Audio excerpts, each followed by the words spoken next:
Alright, got all the gauges in the gauge pod. Top one here is the transmission temperature. It's an Autometer Mopar Perfomance gauge, short sweep, electronic.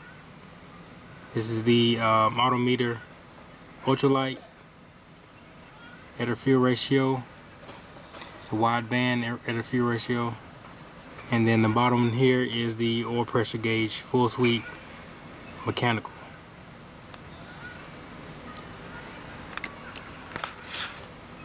Give you a daytime shot of all three of them.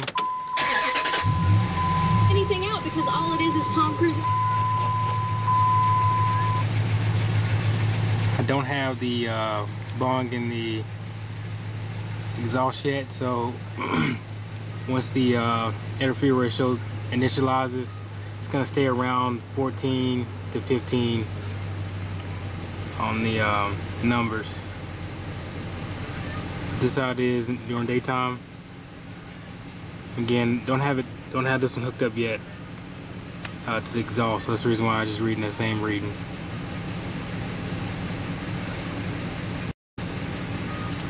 I did have the transmission temp right here, but since the two Mopar Performers have white faces and then the ultralight has a silver face, I decided to put that one in the middle.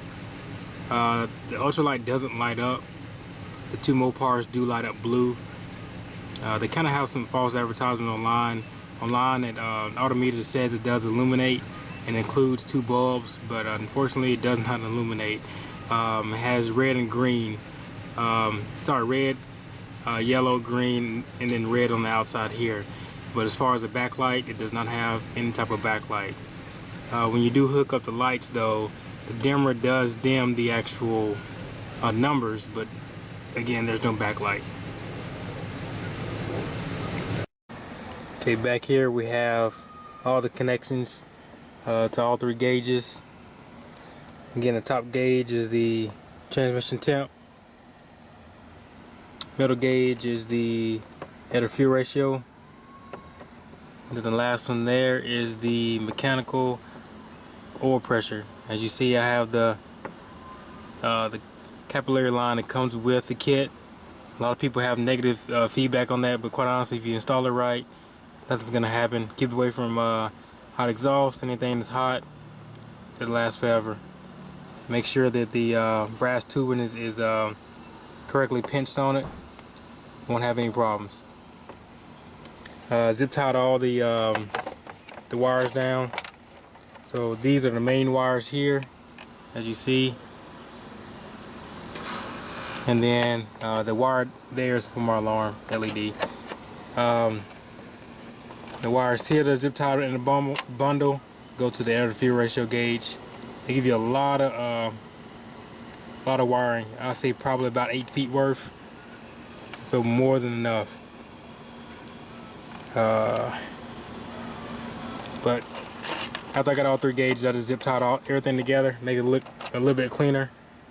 I might get a wiring hose, like a heat tubing for the wires, and just wrap it around. I don't know yet. I might just keep it the way it is. But this gives it a little bit cleaner look.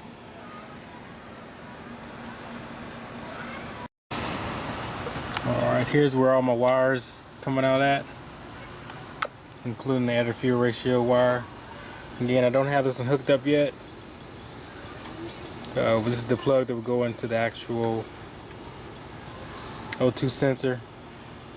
And I'm going to install this on the left-hand side, driver's side of the exhaust, right before the factory narrowband O2 sensor. I got an exhaust shop that's going to weld me in a bung for, I think he said 30 bucks. So I'm just going to drop the exhaust, just the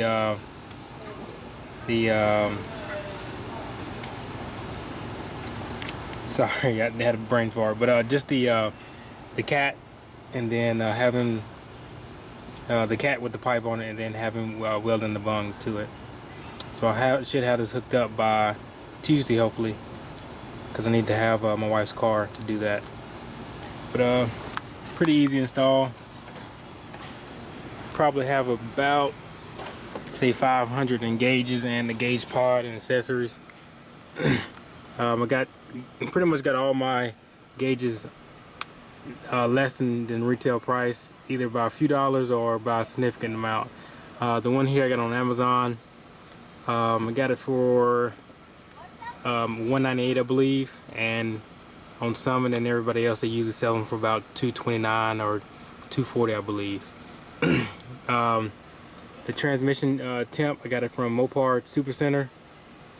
I think it's a company based out of North Carolina or South Carolina, I can't remember.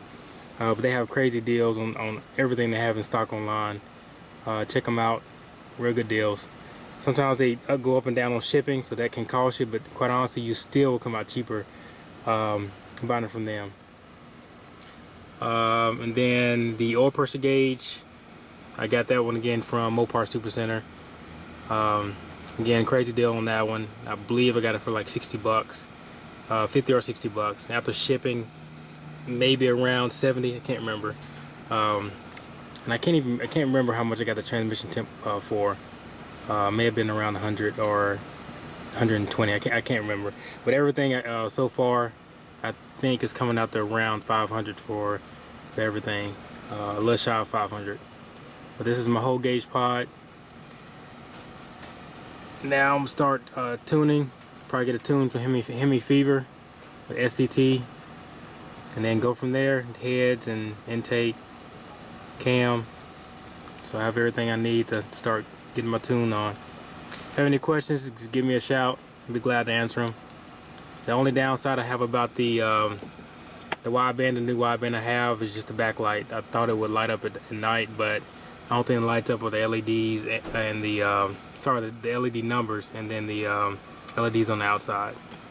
So not a bad drawback, but still, I would have liked to have some type of backlight on it. Alrighty. I give you a night shot in probably about another 2 or 3 hours once it gets dark.